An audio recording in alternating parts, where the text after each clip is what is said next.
Good morning dear students, welcome to children's maths.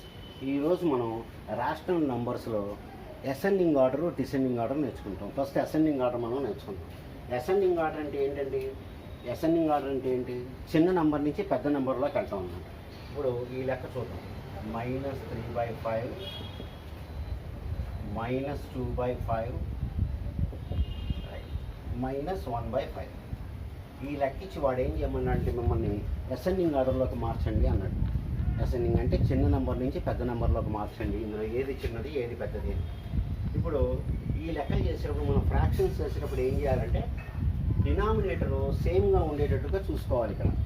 కాబట్టి మనకి denominator ఇక్కడ మూడింటికి సేమ్గా ఉంది, కాబట్టి ఇక్కడ మనం బాధపడక్కర్లా. సో మనకి ఉన్న నెంబర్లు -2, -2, -1 ఉన్నాయి. ఇప్పుడు ఇందులో మనకి చిన్న నెంబర్ ఏది అన్నిట్లోకి వెళ్ళాలంటే -3 మనకి చిన్న నెంబర్.